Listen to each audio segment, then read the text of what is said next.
Espérenme un segundito que no tengo de dónde compartirle, de dónde abrirle completamente a la presentación.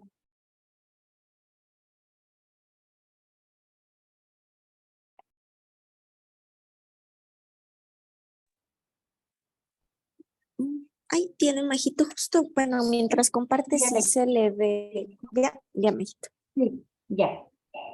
Bueno, muchas gracias, muy buenos días con todos. Como parte justamente de la socialización del manual del subsistema de investigación técnica científica en materia de medicina legal y ciencias forenses, sobre peritajes que se llevan a cabo a nivel nacional, tenemos lo que es del área tanto de tanatología como de clínica forense. En este momento vamos a tratar sobre lo que son las incumbencias periciales relacionadas con el área de tanatología forense. Es importante para comenzar con las incumbencias que nosotros conozcamos un poquito de qué se trata la tanatología. La tanatología es una rama de la medicina legal que estudia justamente el proceso de la muerte.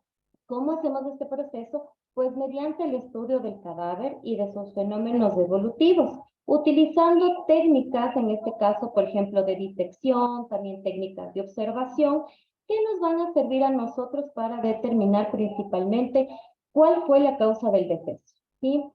Dentro del aspecto penal justamente de la tanatología, el médico forense, el médico perito en este caso, tiene la obligación de aclarar si es que este hecho ocurrió por la acción u omisión de terceros o bien si el individuo actuó contra sí mismo. ¿Cuál es la aplicación de la tanatología forense? Pues nosotros abarcamos todo lo que son la realización de autopsias médico-legales, la exhumación médico-legal y también la revisión de expedientes médicos.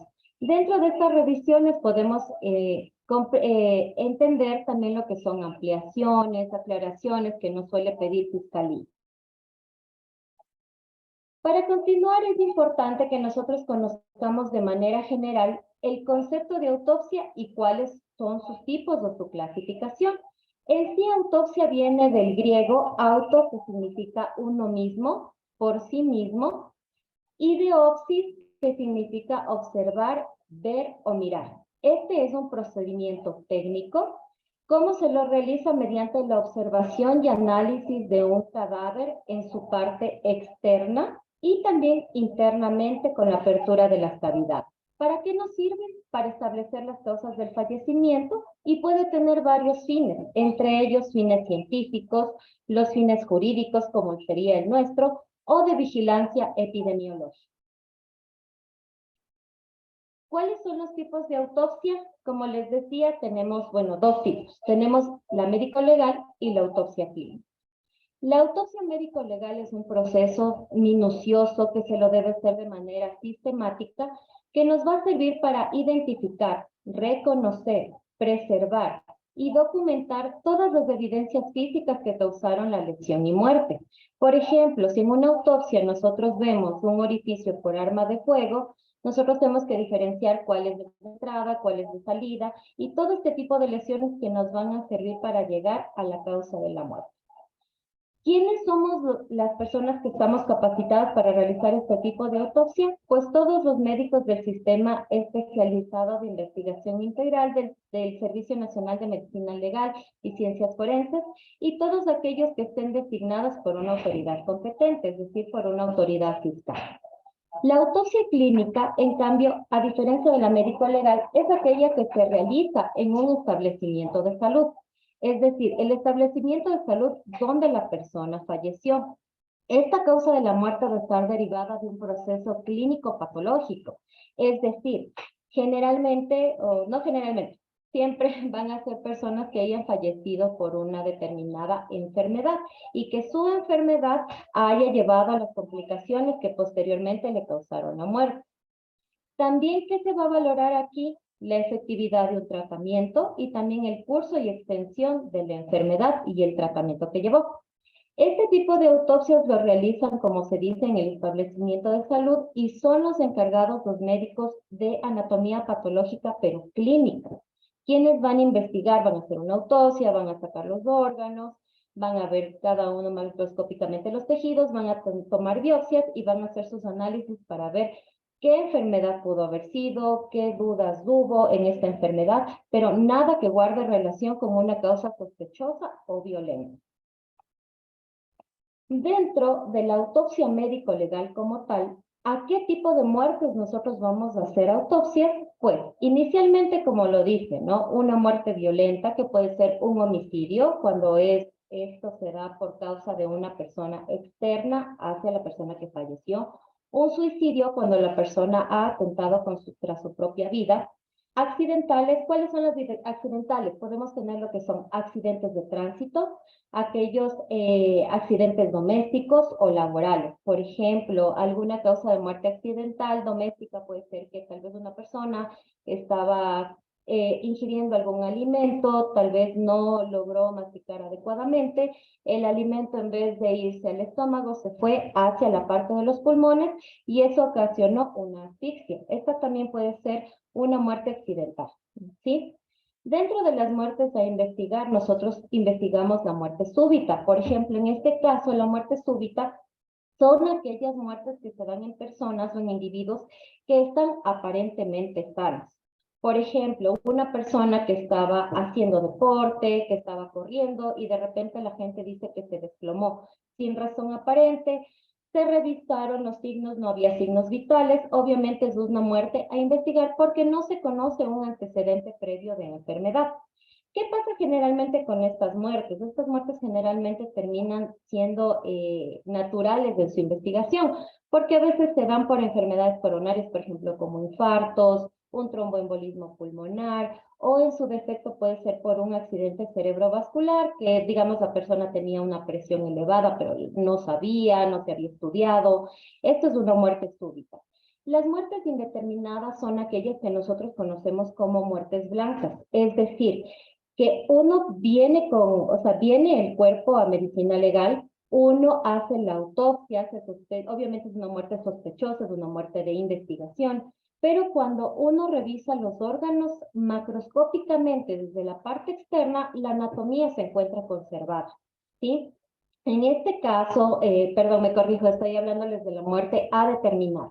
En este caso, nosotros vamos a tomar muestras, segmentos de los órganos que nosotros, bajo el criterio médico legal, creemos que en su momento el médico patólogo, el histopatólogo forense, va a poder revisar microscópicamente estos órganos y nos puede dar ciertos diagnósticos que a nosotros después nos van a servir para concluir nuestra causa de la muerte.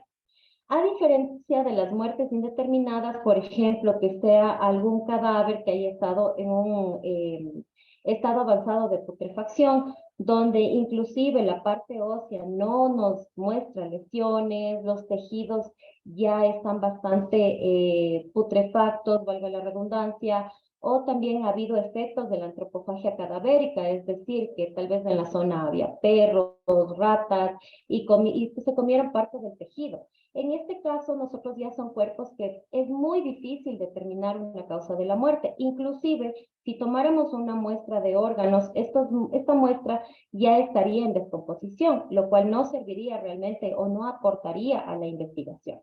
Entonces, en este caso, nosotros solemos hacerlo como una muerte indeterminada. Algunos ejemplos de lo que nosotros también trabajamos dentro de la autopsia médico-legal es justamente las muertes maternas, ¿no? Donde haya sido alguna muerte por alguna mala práctica profesional o porque el producto, es decir, el bebé que nació, el feto, fue producto de un aborto. Y también, obviamente, los infanticidios, donde vamos a ver, vamos a buscar signos de violencia en el cuerpo, en las personas con pérdida de la libertad, o como les indicaba, la sospecha de mala práctica profesional y todos aquellos cadáveres que no hayan podido ser identificados, es decir, los no-names. ¿Cuáles son los objetivos de la autopsia médico-legal? La autopsia médico-legal cumple básicamente con 4 objetivos. ¿Cuál es? Primero, determinar la causa de la muerte. Segundo, la manera de muerte, es decir, si esta fue violenta, natural, indeterminada o a determinar. Como obviamente recalco, la muerte natural debe realizarse en un establecimiento de salud. También ayudamos a lo que es mediante los signos que vemos en el cuerpo a determinar el intervalo post-mortem, es decir, una aproximación del tiempo que el cadáver lleva de fallecimiento. Y por supuesto nosotros ayudamos también a la identificación, porque el momento que nosotros hacemos el examen externo del cuerpo, vamos a verificar si es que ha tenido cicatrices, si es que tiene tal vez alguna, justamente cicatriz por una cirugía previa, probablemente una fractura anterior, tatuajes, con lo cual nosotros recopilamos y eso les va a servir a las áreas técnicas encargadas de la identificación para poder realizar la misma. Además que también, bueno, dentro de la identificación nosotros también tomamos lo que son muestras de papel FTA o muestras que nos sirvan para enviar a genética para su posterior cotejamiento con los perfiles que tenga. En este sentido, ¿cómo se va a solicitar esta experticia? Es un peritaje de autopsia médico-legal. El señor fiscal debe solicitarnos, ¿no? La práctica de la autopsia médico-legal y en la solicitud debe constar que se realice el reconocimiento exterior y los exámenes complementarios. En algunos lugares no llega con exámenes complementarios la orden, pero se está tratando de que se lo haga porque es importante. Esto nos da la facultad a nosotros que mediante la disposición inicial se puedan realizar otros peritajes y no necesariamente se espere que el fiscal conozca de las muestras para que salgan del centro de acopio a los diferentes laboratorios de análisis. ¿Cuáles son nuestros requisitos? Primero, el oficio de la autoridad competente. Así llegue el cuerpo a medicina legal. Si nosotros no tenemos la disposición fiscal, no se inicia ningún procedimiento técnico. ¿Qué necesitamos también? Parte de las funciones de DINASET, ellos nos proporcionan el acta de levantamiento de cadáver, es decir, para los que no conocen, es un acta donde describen datos generales que tienen de la persona o si es DNN, verifican también ellos huellas de violencia y también nos colocan ahí las entrevistas que hayan hecho con las personas que se hayan relacionado o con familiares, donde nos da un antecedente de lo sucedido en la causa de la muerte. En donde no recibimos acta de levantamiento son en las autopsias de tránsito. El resto que no sea tránsito, es decir, que sean penales, todas ellas requerimos el acta de levantamiento. También tenemos la hoja de ingreso del cadáver al área de tanatología, que es cuando tanto el conductor le entrega mediante también cadena de custodia y la hoja de entrega del cadáver al señor disector. Cuando han sido personas con antecedentes de una muerte violenta que haya fallecido en un establecimiento de salud, es la obligación del establecimiento de salud y por supuesto del señor también conductor en este caso, solicitar y asegurarse que no se nos entregue la copia de la hoja 008, que es el formulario de atención en emergencia, o la epicrisis de la atención médica que haya recibido la persona. ¿Por qué razón? Muchas veces nosotros, por ejemplo, tenemos un cadáver, no sé, que fue por accidente de tránsito, que tuvo una cirugía previa, una cirugía por una hemorragia cerebral producto del trauma, y ya nosotros no, o sea, no vemos las características, por ejemplo, de una herida contusa igual, porque ya es una herida manipulada, es una herida que ha sido abierta, una herida que ha sido suturada, entonces nosotros nos basamos también en lo que los médicos han visto en el establecimiento de salud. ¿En qué unidades nosotros hacemos todo este tipo de experticia? Bueno, nosotros tenemos lo que es la presencia institucional justamente en planta central para el área de tanatología, el Centro Zonal Forense, el 5 y 8, que es Guayaquil, el 7 Loja, el Centro Forense Machala, Lago Agrio, el de Manta, Santo Domingo, Esmeraldas, Tungurahua, Riobamba, también la Oficina Técnica de Quevedo y también en Cuenca. Dentro del área de Dinitec, pues ellos tienen lo que son las jefaturas zonales tipo 1, jefaturas subzonales tipo 2, que es la de Pichincha, y la tipo 3, que es de Chimborazo, que también hacen todo lo que es tanatología forense. ¿Cuáles son nuestros tiempos? Pues cuando son casos flagrantes, es decir, que haya una persona que esté detenida y que obviamente la autoridad sospeche que es la persona que realizó el acto, que cometió el acto, el accidente de tránsito o el homicidio, pues nosotros tenemos desde que le detienen a la persona 24 horas para realizar la autopsia y para presentar inmediatamente el informe pericial o protocolo de autopsia. En el caso que no sea un caso flagrante, es decir, que no haya un detenido dentro de las 24 horas de suscitado el presunto hecho, pues nosotros tenemos un tiempo aproximado de 8 a 10 días para redactar y remitir nuestro protocolo de autopsia. Otra de las pericias que les indicaba que nosotros realizamos es justamente la exhumación médico-legal. Esta viene de la palabra ex, que significa fuera, y humus, que significa tierra.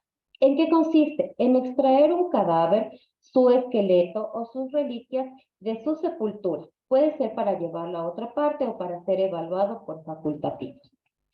En este caso, bueno, nosotros tenemos varios tipos de exhumación. Tenemos la administrativa, que es, por ejemplo, cuando ya ha cumplido, digamos, el tiempo y requieren trasladarle a otro lado por el tema de pagos, infinidad de cuestiones, por solicitud de la parte interesada también. La criminal, que es aquella, por ejemplo, cuando existe la profanación de las tumbas, cuando es, no sé, para obtener el cadáver como se daba hace muchísimos años atrás, que era para venta de justamente del cráneo, de las partes óseas entre los estudiantes de medicina. Y la judicial, que es la que nos interesa a nosotros, y las de menos interés jurídico, por ejemplo, que son las arqueológicas, que son cuando ha sido algún personaje relevante, un presidente, etcétera, y que requieran saber alguna cosa. Por favor, si me pueden ayudar apagando sus micrófonos. Ya, gracias.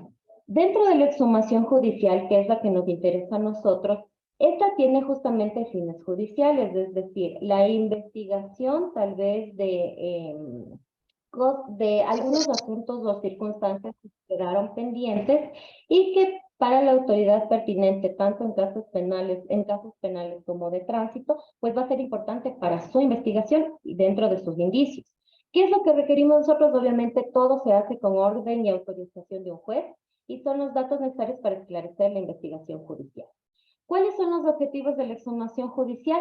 En este caso puede ser ampliar la práctica de la autopsia médico-legal, es decir, tal vez algo que se puede encontrar un signo más independiente de los que ya se encontró en la autopsia inicial.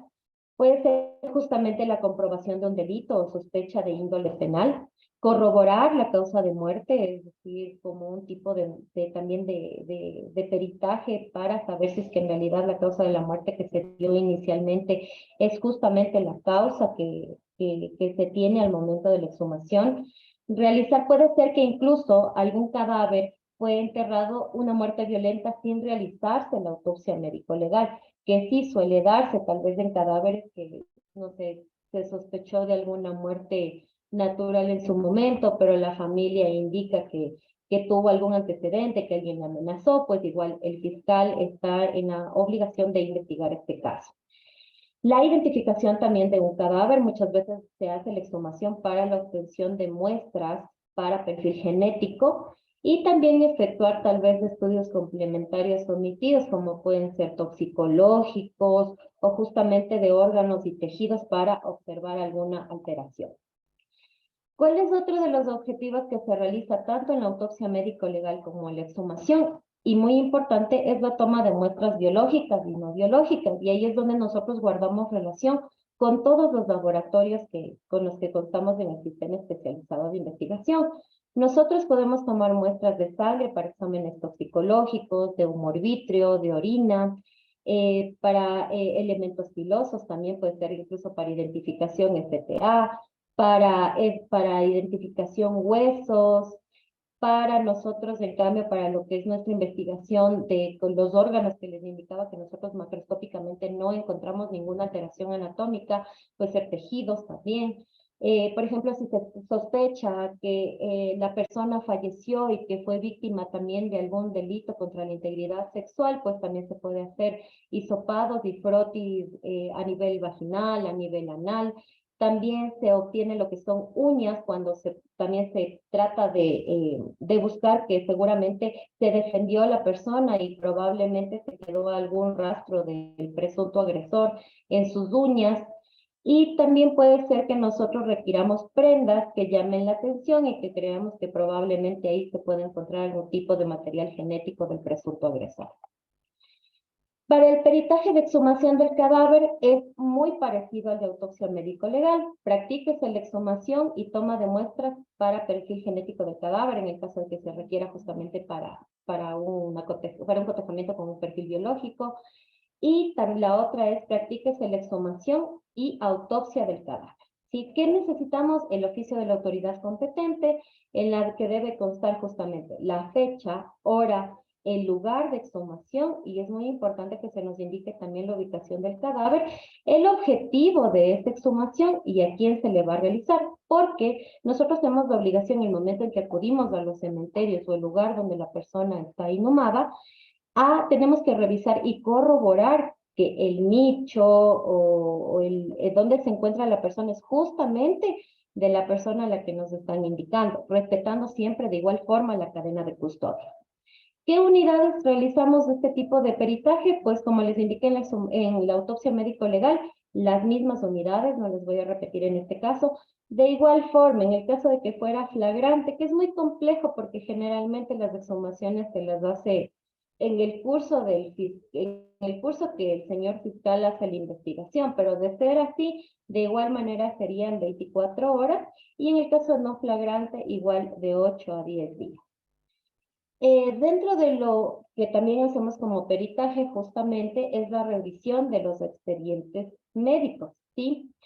¿Qué es lo que nosotros hacemos aquí? Nosotros hacemos una revisión y un análisis de las historias clínicas en el caso de que las personas hayan estado ingresados en un establecimiento de salud.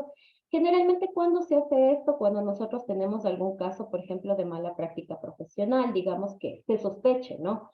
Digamos que fue un cadáver que vino, generalmente, bueno, se dan por este tipo de cirugías estéticas, una lipoabdominoplastia, tuvo alguna complicación y la persona falleció en el quirófano. Entonces nosotros requerimos, obviamente, lo que es la historia del expediente médico para analizar si se cumplieron o no cada uno de los protocolos, si es que se llevó justamente a cabo, si es que se puso la medicina adecuada, si es que tuvo los exámenes preoperatorios, el examen también de anestesiología, si es que tuvo la aprobación de medicina interna. Entonces nosotros revisamos que se cumplan cada uno de los protocolos en la persona que fue intervenida quirúrgicamente.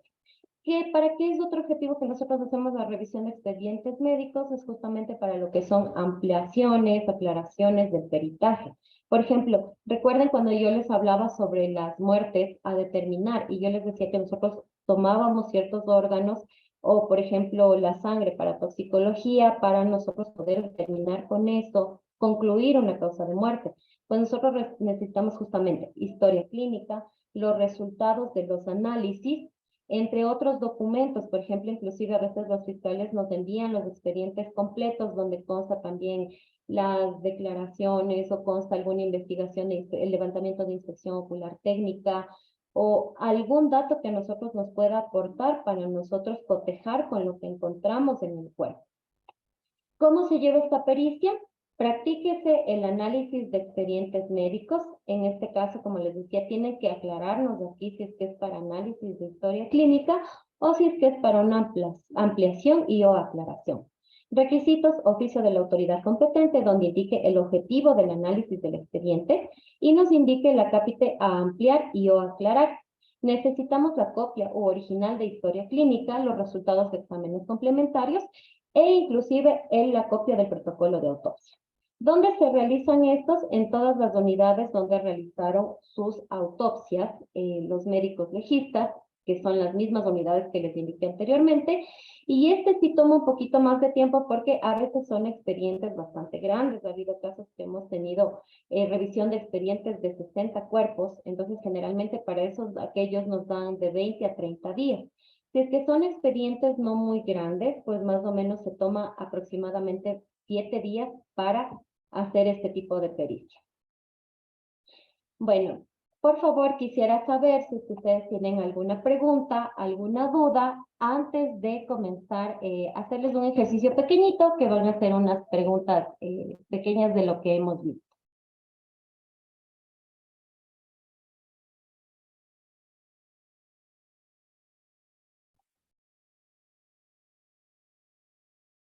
En la caja de comentarios, Majito, no hay ninguna consulta. Perdón, no vi, a ver. No hay ninguna consulta, Majito, en la caja de comentarios. Ok, ya. Entonces, vamos a proceder aquí con estas preguntas.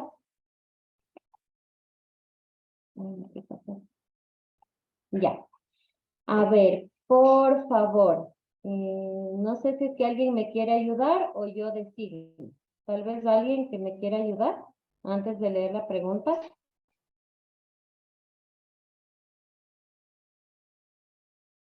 Bueno, por favor, la doctora Andrea Becerra, ¿sí? En este caso tenemos un cadáver de sexo femenino de 30 años de edad. Los familiares indican que no padecía de ninguna enfermedad. El día de hoy su hermano la encuentra fría y sin signos vitales, pero es importante que no existe huellas de violencia. En este caso, ¿se debe practicar la autopsia? De ser así, ¿qué tipo de autopsia se practicaría, por favor? Buen día. Sí se debe practicar la autopsia clínica, Ya. ¿Por qué razón cree usted que se aplicaría la autopsia clínica?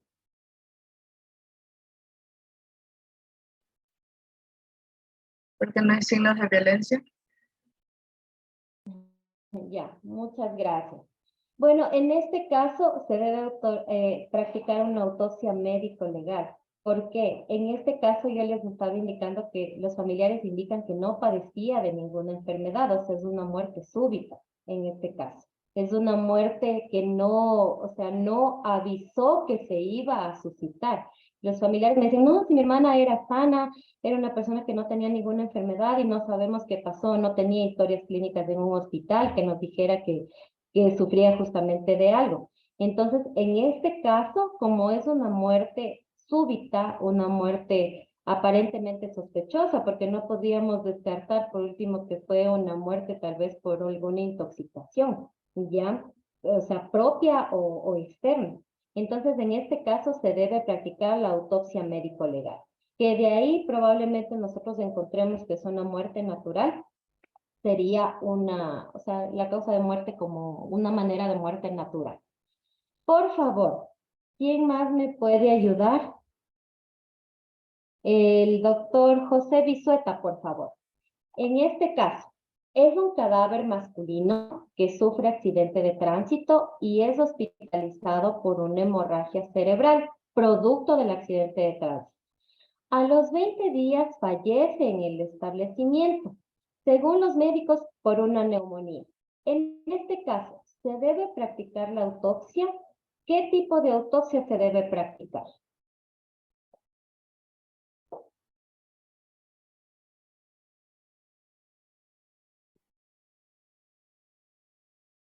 A este en procedimiento. Ya.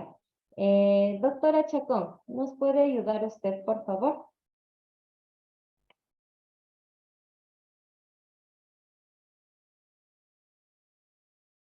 Ujú. Exacto, la doctora Chacón nos dice que se debe practicar la autopsia médico-legal. En este caso, bueno, como no tiene micrófono, sí se debe practicar porque a pesar de haber fallecido por una neumonía, nosotros partimos del principio que si la persona no hubiera sufrido el accidente de tránsito, no hubiera sido ingresado y no hubiera adquirido la neumonía dentro de esta casa de salud.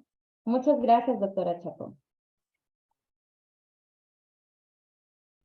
Por favor, finalmente, cuando quiera pasar, ya, tenemos el último caso, ¿sí? No sé si me puede ayudar, por favor, eh,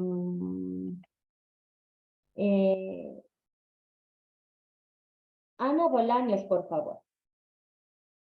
En este caso, igual, es un cadáver masculino de 68 años de edad con antecedente de un cáncer de estómago que fallece en su domicilio y no se evidencia huellas de violencia. Es decir, esta persona ya estaba siendo tratada en un establecimiento de salud por un cáncer de estómago, pero como ya estaba en un estadio final, lo enviaron a su casita y falleció justamente con este antecedente. En este caso, ¿se realiza la autopsia médico-legal? ¿Qué tipo de autopsia se va a realizar?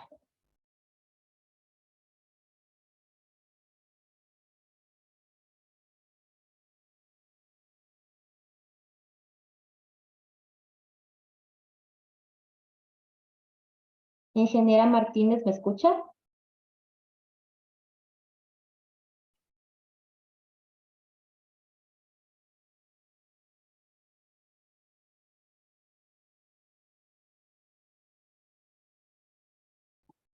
Mm.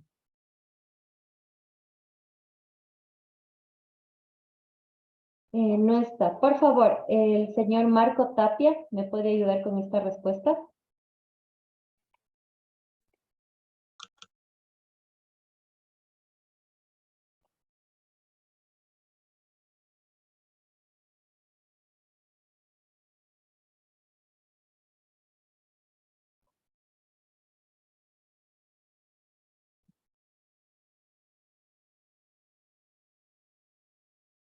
Por favor, no están conectados. No sé si me pueden escribir aunque sea al chat, por favor.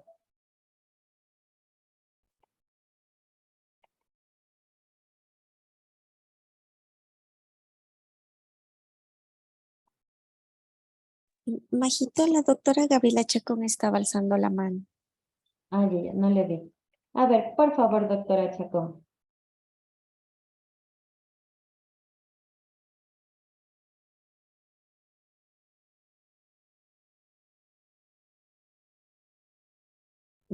¿Le escuchamos o le leemos, por favor?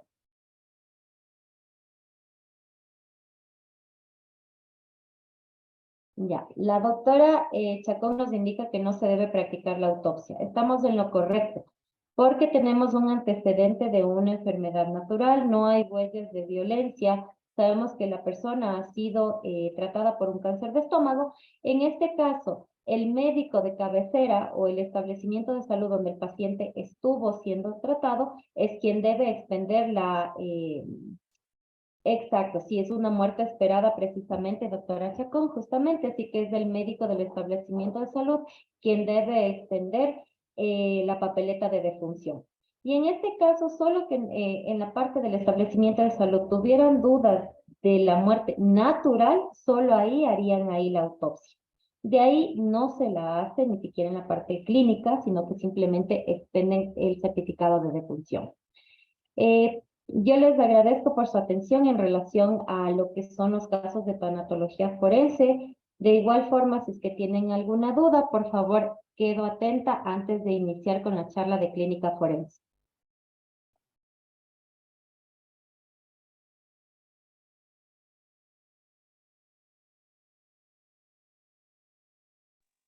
Gracias, Majito. Solo antes de pasar a la siguiente presentación, indicarle, hay una consulta, un momentito, en el chat, en el que nos dice si se les puede compartir las grabaciones. El día viernes se les compartió las grabaciones que están subidos a un link de YouTube para que cada uno de ustedes pueda visualizar. Además, se les remitió un link de Google Drive en el cual se van a ir subiendo a medida que se vayan actualizando las socializaciones, cada una de las capacitaciones o socializaciones que se está dando aquí, doctor. También se les compartió el documento de genética forense eh, de de la hoja de información de datos, así como también de los consentimientos informados. En el caso de que alguien no le haya llegado, quizás el correo estuvo erróneo o algo por el estilo, se pueden contactar directamente conmigo para yo nuevamente remitirlos. El día de hoy igual se les enviará el link de Zoom para que puedan visualizar la presentación de hoy, de tanto de clínica como de tanatología, y se actualizará con las presentaciones el link de Google Drive. Gracias, Mejito, para que continúe. Muchas gracias, Karen. Bueno, en este momento, en cambio, les voy a compartir en relación a lo que son las incumbencias periciales de clínica forense. De esto es importante que nosotros conozcamos que la clínica forense se realiza en personas vivas. Es un examen médico legal en personas vivas. ¿Qué es lo que busca? Estudiar y analizar el material probatorio útil a la investigación judicial de casos en los cuales se investiga la posible ocurrencia de lesiones. Es decir, son personas que llegan, por ejemplo, con lo que nosotros conocemos como equimosis, un moretón, con una lesión con una herida en la mano, y nosotros tenemos que cotejar si estas lesiones guardan relación con lo que la persona nos está contando como un presunto hecho. Es decir, por ejemplo, nos dice que le golpearon hace 4 días, entonces nosotros debemos confirmar que en realidad eso pudo haberse dado por un golpe directo, por puños, por ejemplo, y que la coloración de del equimosis o del moretón guarda relación con el tiempo de los días que nos ha indicado la persona. Puede darse además también por algún tratamiento médico o quirúrgico efectuados. Aquí también se hace, por ejemplo, lo que son casos de sospecha de mala práctica profesional, por ejemplo, o inclusive, digamos, procedimientos cuando se quieren, por ejemplo, borrar un tatuaje y sufrieron una quemadura. También se revisa si es que estos procedimientos estuvieron hechos adecuados a los protocolos o no. ¿Cuál es la aplicación de la clínica forense? Nosotros vamos a revisar todo lo que son las lesiones en el cuerpo que se hayan producido, bien sea por agresión física, es decir, lesiones propinadas por una tercera persona, pero que no pertenezcan al núcleo familiar. Violencia intrafamiliar, igual, todas las lesiones que se puedan evidenciar en el cuerpo de la persona y que sean producidas por un tercero, pero que pertenezca al núcleo familiar, sea entre cónyuges, madres, padres a hijos, viceversa.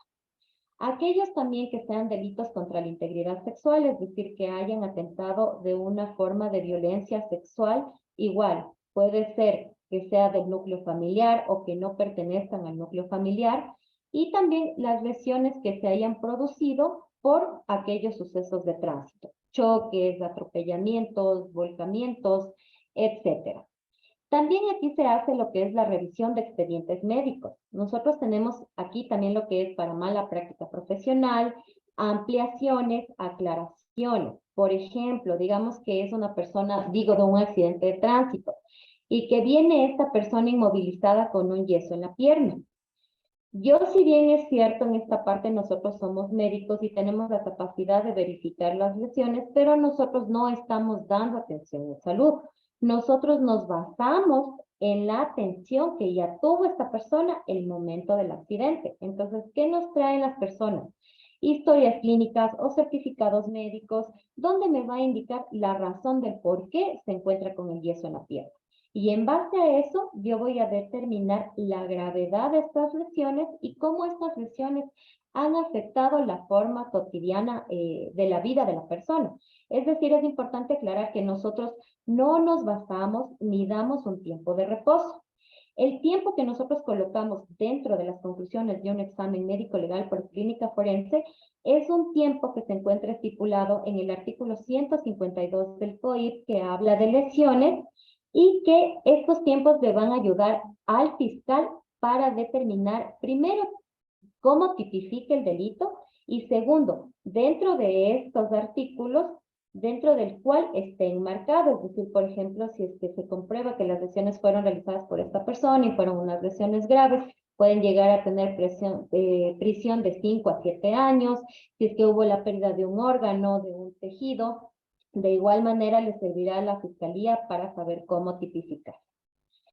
¿En quiénes se puede realizar el examen médico legal en clínica forense? Pues a todos. Niñas, niños, adolescentes, mujeres, adultos mayores, todos aquellos que hayan sufrido alguna lesión o justamente algo que haya menoscabado su salud por una tercera persona o por una situación como en el suceso de tránsito. ¿Qué pasa con la clínica forense? Esta les estoy hablando un poquito más porque a veces esta no es tan conocida. ¿Sí? ¿Cómo inicia la clínica forense? Es más o menos como cuando ustedes acuden al médico. Inicia desde la entrevista médica. Nosotros vamos a revisar todo lo que son datos de filiación, nombre, número de cédula. De igual manera, estos casos van a estar asignados por un número de caso que va a ser el informe pericial, igual que se sigue un orden como cuando se recibe un cadáver en medicina legal. Nosotros vamos a preguntar aquí justamente qué fue lo que sucedió, cuándo sucedió y cómo lo realizaron. Para nosotros lo más importante es, por ejemplo, que nos vayan contando cronológicamente cómo fue la agresión. Ejemplo, La persona refiere que primero le agredieron con puños en la cara, entonces yo ya sé que tengo que buscar lesiones en el rostro, que producto de esto se cayó y se golpeó las rodillas, entonces yo sé que puedo buscar lesiones como remelladuras en las rodillas. Después la otra persona sacó un objeto filo y me dejó lesiones en el brazo. Entonces yo ya más o menos tengo la idea de qué tipo de lesiones y qué lesiones voy a buscar en el cuerpo. Me van a decir cuándo sucedió esto, la hora aproximada, y con eso yo cotejar si es que ya está en un proceso de cicatrización o si es que está en un proceso inicial, no que se ve todavía, por decirles, la herida, incluso a veces con un poco de sangrado. Entonces, eso a mí me da el tiempo para saber cronológicamente si se relaciona o no se relaciona con el presunto hecho. Justamente de lo que les hablaba, los indicios, que son las lesiones que deben estar obviamente de acuerdo al relato que nos dice la presunta víctima. ¿Sí? ¿Qué es otra cosa que vamos a hacer? Generalmente la inspección de prendas, que lo hacemos, esto más lo hacemos en lo que es los sexológicos forenses. ¿Sí? Porque muchas veces, obviamente, nosotros sabemos que, por ejemplo, podemos recoger una prenda, el interior de la persona, y vemos que tiene en su zona central una mácula, una mancha de cierto color que probablemente pueda ser del presunto agresor. Entonces, nosotros estas muestras que deben estar bien secas, de igual manera, las guardamos, las embalamos, respetando siempre la cadena de custodia para su posterior estudio en los laboratorios. El examen físico, que es muy importante porque nosotros vamos a establecer la presencia o la ausencia de lesiones. Muchas veces hay personas que acuden y digamos ya ha pasado algún tiempo, porque no siempre el examen médico legal se lo realiza dentro del tiempo que las lesiones todavía están presentes. Y hay lesiones que no van a dejar cicatrices. En este caso, por ejemplo, para nosotros es muy importante las historias clínicas, porque el hecho que nosotros no veamos una lesión tampoco quiere decir que no haya sucedido. Entonces, para todo eso nosotros necesitamos todo este tipo de análisis e inclusive cotejar con qué objetos se realizaron estas lesiones o se pudieron haber realizado. ¿Sí? ¿En qué casos también nosotros aplicamos lo que es la clínica forense? Por ejemplo, en casos de sospecha de tortura, en personas con pérdida de la libertad, en procedimientos quirúrgicos o tratamientos médicos que no hayan dejado los resultados esperados o que hayan dejado alguna complicación o secuela producto de este tratamiento. Así como también es importante que ustedes conozcan que nosotros tenemos, es lo que nosotros les llamamos como reconocimientos. Por ejemplo, si alguna vez ustedes me dicen, no sé, Maja, necesitamos algo de ti, y les digo, no, estoy en recos, es porque estoy justamente en reconocimientos internos, cuando la persona viene acá con su disposición fiscal y se realiza el examen médico legal aquí dentro de los consultorios de medicina legal. Y los reconocimientos externos, en cambio, son aquellos que la autoridad fiscal emite la disposición indicando en dónde se encuentra ingresada la persona. Ahí el médico legista acude al establecimiento de salud a hacer el examen médico legal de la persona con la presunta lesión. Aquí podemos ver un poquito de unas imágenes justamente de cómo llegan los usuarios para lo que son los reconocimientos médico-legales, que vamos a ver nosotros también los signos asociados a intervenciones médicas, por ejemplo, si es que tiene alguna herida en el abdomen porque, no sé, tal vez hubo un sangrado y tuvieron que operarle para salvarle la vida, si es que existe alguna complicación o secuela, por ejemplo, si es que generalmente, digamos que una persona sufrió una lesión en esta parte de aquí, se quedó una herida grande, tuvieron que hacerle algún injerto y esta cicatriz no permite la movilidad de la mano. Entonces, para nosotros eso también debemos valorar qué tipo de secuela y cuál sería la gravedad en la afectación de la vida de la persona. ¿Sí? Como les decía anteriormente, cuando son lesiones cubiertas por vendaje o inmovilizadas, nosotros requerimos las historias clínicas o por lo menos de inicio los certificados médicos donde nos indiquen un diagnóstico del por qué se realizó esta inmovilización. Aquí en una de las imágenes pueden ver un ejemplo de un reconocimiento externo, que es una persona que se encuentra justamente en un área de hospitalización. Nosotros de igual manera aquí verificaremos las lesiones que tenga la persona y también se solicita a los médicos encargados que nos faciliten las historias clínicas ahí para nosotros poder revisar cuándo ingresó, cómo sucedió, la enfermedad actual, los procedimientos realizados. De igual forma, en este tipo de exámenes, nosotros, como les decía, esto es más para los delitos contra la integridad sexual. Nosotros podemos igual hacer la toma de muestras biológicas y no biológicas. Por ejemplo, cuando una persona acude e indica, ¿no?, que tomó algo y que después de lo que tomó no se acuerda nada, pero se despierta y encuentra que está sin su ropa interior, que está en un lugar donde no conoce, pues ahí es importante justamente que se tomen muestras biológicas, porque eso nos da a entender que este delito fue producido por una sumisión, ¿no?, de alguna sustancia que la persona ingirió. Entonces, en este caso, por ejemplo, podemos tomar muestras de sangre, de orina, se puede obtener también cuando se hace la revisión del área genital elementos pilosos que probablemente no pertenezcan a la persona. En este caso, igual, se va a hacer dentro del examen genital lo que es la toma de muestras de canal vaginal, que se requiere también un examen proctológico que va a ser de canal anal. Las uñas también, como les decía, porque pudo haberse defendido y quedar huellas del agresor en las uñas. Y también solicitar las prendas, si es que nosotros observamos que existe igual alguna mancha o sabemos que esto nos puede servir para que se coteje con un perfil genético. ¿Cómo se solicitan estas pericias? De igual manera, peritaje, practíquese la valoración médico-legal de lesiones y o agresiones físicas. ¿Qué se requiere? El oficio de la autoridad competente, la asistencia de la presunta víctima, la copia o original de historia clínica y certificados médicos. En este caso también a veces de si los tuviere, porque cuando son lesiones bastante leves la gente no acude a hacerse atender. Pero básicamente, y es para nosotros importante que las personas acudan con sus certificados médicos por la importancia que les he indicado anteriormente. Y por último, se requiere el documento de identidad porque se debe cotejar, obviamente, que los nombres estén de acuerdo a lo que se cuenta en la disposición fiscal y que no haya una suplantación de personas inclusive. ¿Dónde se realizan este tipo de exámenes? Se realiza en planta central, aquí en Quito, y en Dinitec, en las jefaturas zonales tipo 1, las subzonales tipo 2, como es Pichincha, y la tipo 3, que son Chimborazo, Cotopaxi e Imbabura. Podríamos realizar también en este caso flagrantes, como les indicaba, que sean de personas que hayan sido detenidas dentro de las 24 horas de haberse cometido el presunto hecho, pero nosotros al ser una unidad de apoyo, porque nuestro fuerte es, nosotros aquí en la parte de Quito somos el único centro que realiza autopsia. Entonces nosotros nos convertimos realmente en una unidad de apoyo para Fiscalía. ¿Cuándo vienen acá? Generalmente cuando no hay médicos en fiscalía, generalmente llegan casos de tránsito y como les indico, nosotros reconocimientos médicos no hacemos flagrantes, solo se hacen no flagrantes. Para este caso, dependiendo de la dependencia de la complejidad y de la carga pericial, más o menos se presentará el informe de 3 a 5 días posterior a realizarse el examen médico.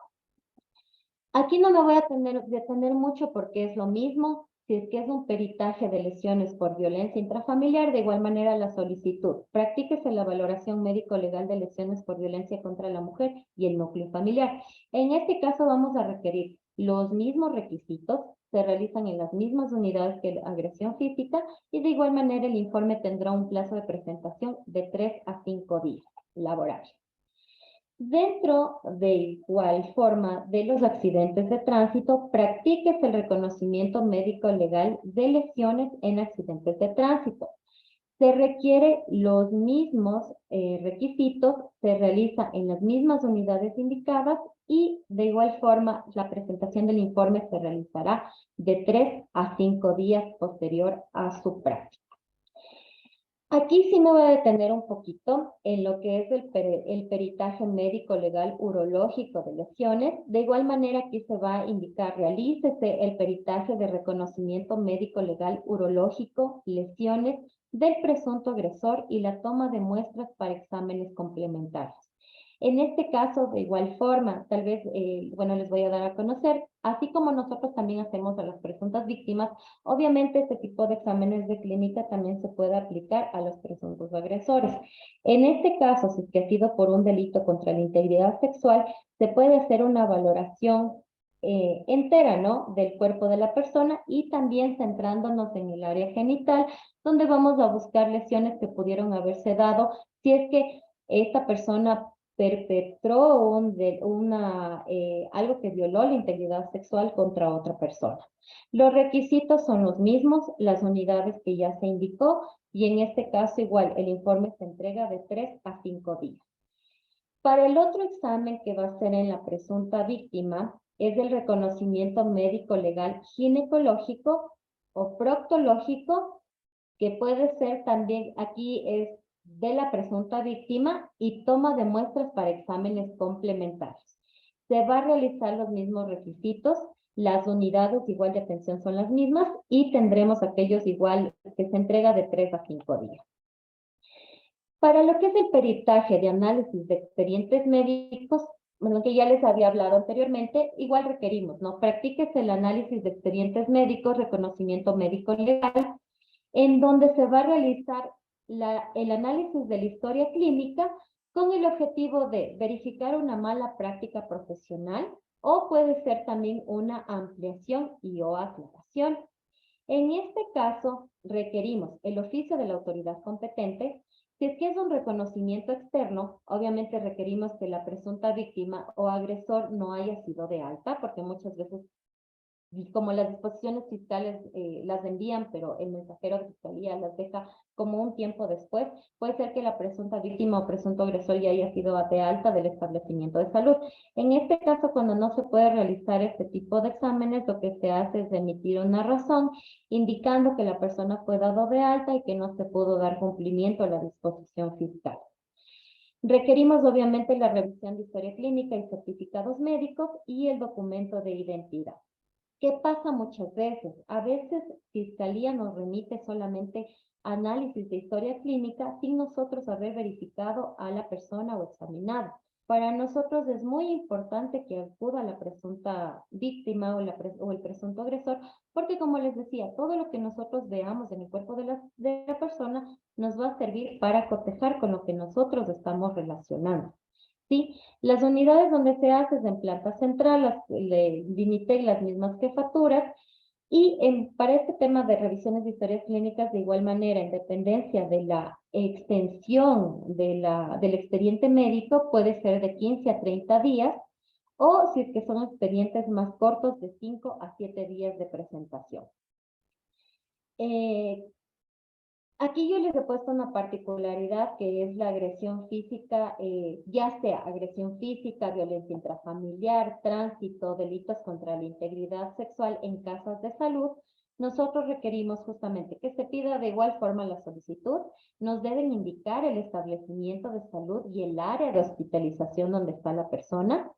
Y necesitamos nosotros realizar el examen médico legal con la revisión de la historia clínica en las casas de salud. Muchas veces nosotros tenemos inconvenientes porque en las casas de salud indican que obviamente las historias clínicas son confidenciales. Sin embargo, para nosotros en la parte médico legal es trascendental poder realizar. A nosotros la disposición fiscal sí nos habilita el hecho inclusive de poder revisar el historial clínico en las casas de salud. De igual manera, ¿no? En el caso de que fuera el análisis de expedientes, igual necesitamos que nos indiquen acá ampliar, aclarar, la asistencia, como les decía, de la presunta víctima y los demás documentos. ¿En qué unidades se revisan? Las que ya les indiqué anteriormente y los tiempos que son aquellos los no flagrantes, que son de 8 a 10 días aproximadamente. ¿Por qué razón? Porque muchas veces las personas que se encuentran en establecimiento de salud llevan mucho tiempo hospitalizados y los expedientes médicos son realmente amplios. ¿Sí? Algo importante y que también a veces nos pasa, y es que la disposición fiscal llega a una persona a fiscalía, le indica que ha sufrido algún tipo de lesión, el fiscal genera el documento de disposición y les manda inmediatamente acá y les dice que tienen que venir inmediatamente porque si no las lesiones van a desaparecer. ¿Ya? Pero ¿qué pasa? Muchas veces aquí llegan con sangrado activo o con heridas inclusive que requieren sutura. En este caso, la prioridad siempre va a ser preservar la vida y el estado de salud de la persona. Cuando la persona ya haya sido tratada, puede acudir directamente acá o podemos acudir nosotros al establecimiento de salud para que se pueda realizar el examen médico legal. Entonces, aquí vamos a particularizar esto. Como les digo, se priorizará la vida antes de cumplir las investigaciones del caso. ¿Cuáles son los signos que ponen en riesgo la vida que nosotros podríamos verificar? Por ejemplo, una alteración del estado de conciencia, que la persona esté como somnolienta, que no tenga vigilia, que uno le pregunte algo y tal vez no se acuerde qué día es hoy, quién es, qué familiares tiene. Cuando tenemos, por ejemplo, en la nariz una hemorragia activa o como pueden ver en la imagen del señor que está sangrando, que la nariz esté completamente deforme y tenga el sangrado, ¿sí? La otra puede ser también lesiones numerosas que comprometan la vida, que tenga una lesión, por ejemplo, por arma blanca en el abdomen. O sea, realmente son cosas que primero requieren atención en salud. O como les digo, llegan acá a veces así sangrando completamente y resulta que es una herida que se requiere sutura. Entonces, nuestra parte puede esperar hasta que la persona reciba atención en salud. ¿Qué deberían hacer en este caso en las unidades fiscales? Gestionar el traslado a una sala de emergencias de un hospital público o privado. Y en el caso del examen médico legal en casas de salud públicas o privadas, nosotros deberemos esperar que esté estabilizado el paciente, valorado por las especialidades médicas que requiera para un tratamiento adecuado y oportuno. Por ejemplo, en el caso que sea algún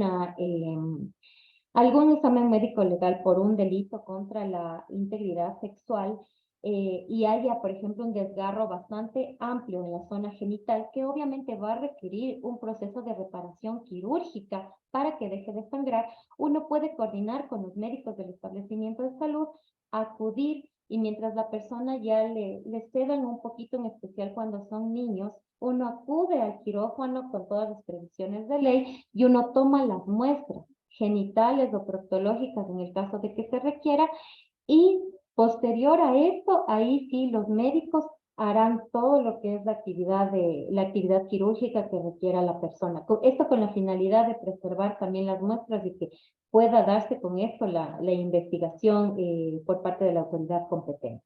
¿Sí?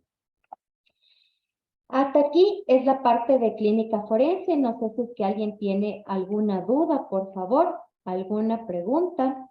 Si es que me la quieran realizar, sino para comenzar con unas preguntitas que les he preparado en relación a la exposición.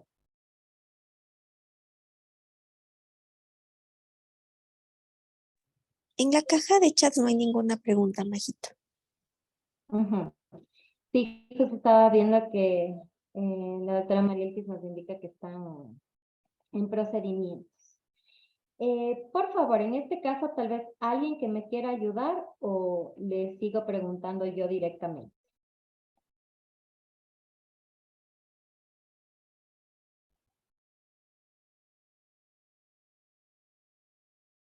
Ya que no hay voluntarios, entonces vamos a preguntarle a la ingeniera Silvia Yumicera. Inge Silvita, tenemos una persona que acude para un examen médico legal. Dice que tiene un antecedente de un golpe en la cara a nivel de la nariz. Está con la nariz hinchada, pero no tiene deformidad y tiene solamente como sangre seca dentro de la nariz. En este caso, ¿usted cree que se le realiza el examen médico legal o deberíamos referirle a emergencia para un tratamiento médico?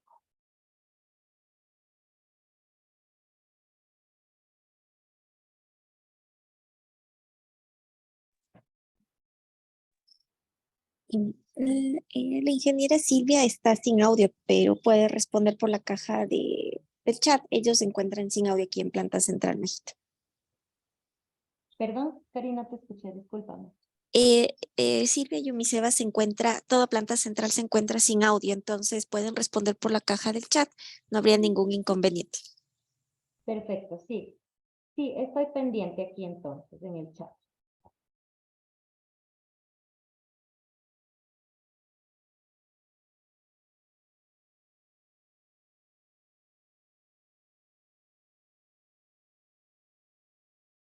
Ingeniera Yumiseva, no sé si que tal vez me escuchó.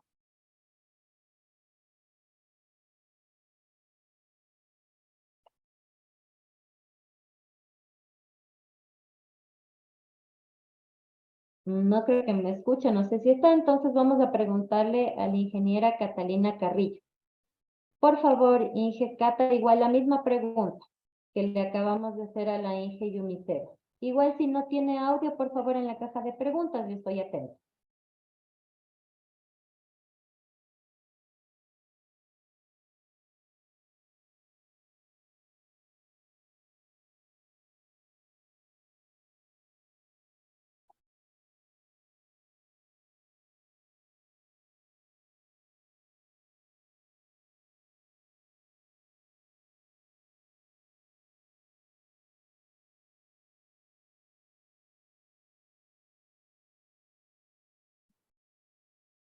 Gary, no sé si es que no se escucharán o será que no están conectados. La ingeniera Y Stephanie Vinuesa, por favor, si es que está ahí, igual la misma pregunta, si me puede colaborar.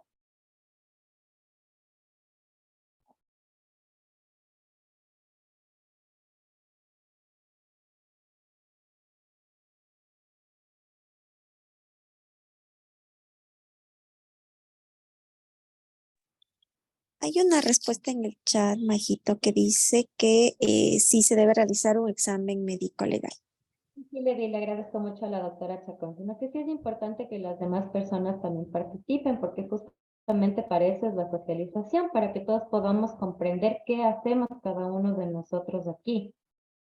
Entonces, gracias, doctora Chacón. En efecto, en este sentido, no se hace la referencia a emergencia inmediatamente, sino que se practica el examen médico legal. Si bien es cierto, está con la nariz inflamada, pero los restos hemáticos ya son secos, es decir, no es un sangrado activo que al momento comprometa la vida de la persona. La siguiente pregunta, por favor, le voy a pedir que me ayude la doctora Ángeles Galar. En este caso es un reconocido, espérame un rato, no quiere pasar la diapositiva, ya. Es un reconocido que acude por agresión física en la cara. Tenemos el dorso nasal, o sea, la nariz está muy hinchada, muy inflamada, deformada notablemente, tiene sangrado activo y está somnoliente. En este caso, nosotros priorizamos la práctica del examen médico legal o priorizamos la atención de emergencia en un establecimiento de salud. Justamente la doctora Galarza nos contestó al chat, dice que debe primar la salud y la vida, se debe remitir urgente a emergencia. Exactamente, como ustedes ven aquí nosotros ya tenemos una alteración de la conciencia que nos indica que el paciente primero debe ser atendido y que deben revisar cuáles serían sus posibles complicaciones. Finalmente, en la última pregunta, le voy a pedir que me ayude la doctora Marielki, por favor, que según vi sí estaba aquí. En este caso, hay una reconocida, refiere que sufre agresión física con puños en la cara, cae al piso y le patean en el abdomen. Como antecedente, es una mujer gestante de 20 semanas. En este sentido, ¿priorizaremos la práctica del examen médico legal o haríamos una referencia a emergencia? Hay que aclarar aquí que la persona está con dolor abdominal, ¿no? Eh, Majito, el, la doctora Mariel justo me acaba de comentar que acaba de salir porque le llamaron a audiencia, acabo de salir hace ok. unos 2 minutos.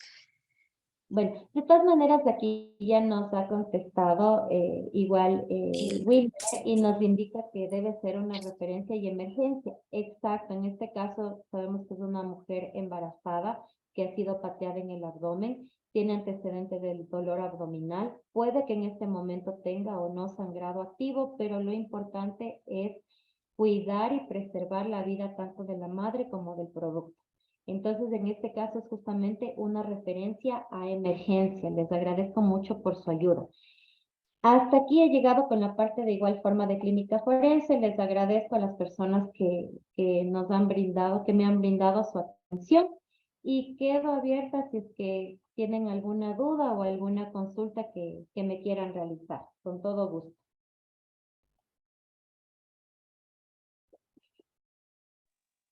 Muchas gracias, Majito, por su intervención. Usar el chat que estaba pendiente, además de las respuestas.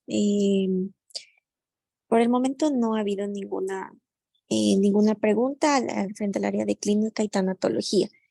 Si no hay ninguna duda, agradecerle a Majito por su tiempo y aquí por su participación. El día para retomar, no se olviden que yo les voy a remitir igual las grabaciones para que tengan como material en el caso que necesiten nuevamente revisar o tengan alguna duda. Les envío el material tanto de video como las presentaciones. Igual se les compartió ya el manual de peritajes para que ustedes puedan revisarlo y saber específicamente dónde y cuáles son los requisitos y los peritajes que se realizan en cada una de las áreas. Agradeciéndoles a todos y recordarles que el día jueves continuamos con la socialización de los peritajes a nivel nacional con las áreas de antropología y psicología forense. Muchas gracias, Majito, y muchas gracias a cada uno de los participantes. Que tengan una excelente mañana.